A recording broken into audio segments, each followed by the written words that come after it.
Ассаламу алейкум достар, сіздермен бірге Марфуға Шапиян. Әдеттегідей менің каналымда жүздесіп отырмыз. Пайдалы ақпаратпен бөліспес бұрын төмендегі инстаграмға жазылып қоюды ұсынамын. Ол жақта да керемет пайдалы ақпараттар болады сіздер үшін, және сұрақты да сол жақтан тікелей қоюларыңызға болады. Ал бүгін мен сіздерге ораза ұстаушылар уақытын қалай өткізгені дұрыс, сол жөнінде айтып бермекшімін. Өйткені жалпы Рамазан айындағы құлшылық ол тек қана ауыз бекітуден, яғни таңнан кешке дейін ішіп-жеуінен тыйылудан тұрмайды. Сонымен қатар орындалуы тиіс біраз дүниелер бар. Бірқатар солар жөнінде айтып бермекшімін. Ең алдымен, ең біріншісі ол шынайы тәубе ету. Ораза ұстаушы адам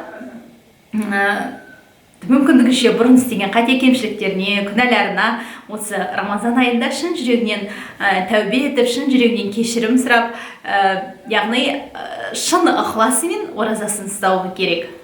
Ал екінші кезекте ол парыз амалдарды орындау.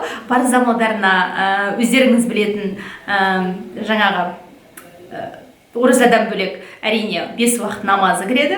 Сондықтан 5 уақыт намазын мүмкіндігінше уақытылы орындап жүргені дұрыс. Үшіншіден, осы Рамазан айында сүннеттерді орындап жүрген де жақсы. Ораза ұстаушы адам мүмкіндігінше пайғамбарымыз саллаллаху алейхи вассаламның жолымен жүрген, ол істеген амалдарды істеп, ол айтқан дүниелерді орындап жүрсе, ұтылмайтыны хақ, және ол үшін үлкен сауаптар бар әрине. Олардың ішінде қандай дүниелер кіреді? Ол туысқанымен қарым-қатынасын жақсарту, көршісімен қарым-қатынасын жақсарту, немесе ата-анасына құрмет көрсету деген секілді кез келген бір амалды алып, соған дұрыстап, ден қойып, ықылас қойып істеп жүруіне болады. Сонымен бірге әрине бір хадисті алып, соған амал етіп, оны да жаттап жүрсеңіздер тіпті жақсы. Ал төртіншіден, мына тілді әсіресе өсектен, ғайбаттан тыю қажет. Өйткені пайғамбарымыз саллаллаху алейхи вассаламның кезінде болған бір оқиға бар.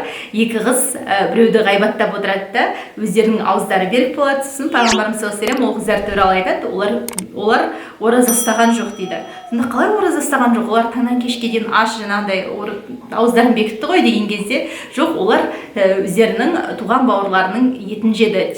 Маған сенбесе құсып көрсінші деп сөйлейді. Расымен ол қыздар құсқан кезде кәдімгідей құсық шығады. Сол кезде олар түсінбейді, қалай біз ештеңе жеген жоқ едік қой деп. Міне сондықтан да жалпы өсек айту, ғайбат айту бұл адамның оразасына нұқсан келтіреді. Мүмкіндігінше аузы берік адамдар аузы берік кезде болсын, былай болсын, өсек ғайбат айтпағаны жөн. Сонымен қатар адам тілін ғана емес, құлағын да харамнан тыюы қажет.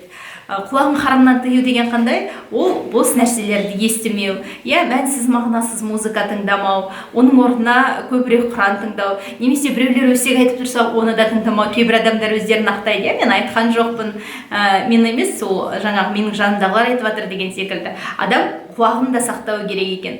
Сондықтан ондай жағдай орын алып жатса, бірден тоқтатуға тырысып, керісінше немесе ол ортадан тұрып шығып кеткен абзал. Тағы бір дүние, ораза ұстаушылардың бір мүмкіндігінше істегені дұрыс амал, ол Құран оқу. Себебі бұл өзі Құран түскен ай болғандықтан, Алла тағаланың сөзін жиірек оқып тұрған дұрыс. Шамаңыз келсе бір парадан, шамаңыз келмесе қанша шамаңыз келеді, соншаны оқып тұруға тырысыңыздар. Осы айда әдетке айналдырып алсаңыздар, Алла қаласа келесі 12 ай бойы осы амалды жалғастырасыз деген ойдамын. Тағы бір айда кететін нәрсе, аузы берік адамның аузы зікірден босамау керек. Барынша мен өткен видеомда айтқан зікірлерді Алла тағаладан кешірім сұрау, истихфар айту, мысалы астағфируллах деп айту, немесе ля иляха иллаллах, субханаллах деп айтып жүру, ол болмаса пайғамбарымызға салауат айтып жүру, саллаллаху алейхи уассалам деп, соны да әдетке айналдырған жөн. Тіпті санап айтып жүрсеңіз де болады, тәспімен немесе арнайы программаларды қолданып санап жүрсеңіздер де тіпті жақсы. Бұл айда тағы бір істелуі жақсы амалдардың қатарында ол садақа беру. Күнде 100 теңгеден беріп отырсаңыз, сізді бір айда 3000 теңгенің айналасында ғана айналады. Міне сол себепті де барынша күнде садақа беруге тырысыңыз. Немесе бір арнайы садақаға деп қорап жасап, сол қораптың ішіне салып отыруға тырысыңыз. Ал одан кейінгі ораза ұстаушылар үшін жақсы бір амал ол сира кітаптарын оқу. Сира кітаптары дегеніміз қандай кітаптар? Ол пайғамбарымыз саллаллаху алейхи вассаламның өмірбаяны.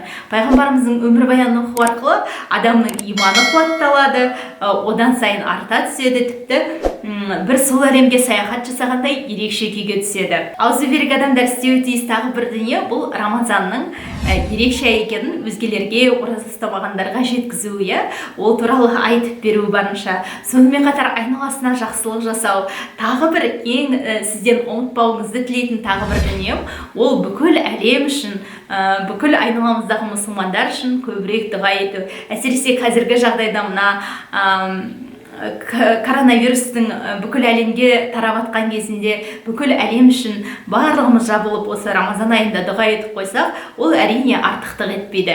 Міне шамамен осы мына Рамазан айындағы уақыттарыңыз бос өтпеуіне тілектеспін.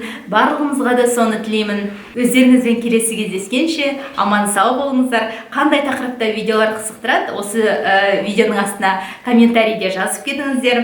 Және мына төмендегі инстаграмыма жазылуды ұмытпаңыздар, YouTube каналыма да жазылып қойыңыздар. Сонда мен сіздерге көбірек жазылсаңыздар, қатарларыңыз көбейсе, көбірек видео түсіретін боламын. Келесі кездескенше аман сау болыңыздар.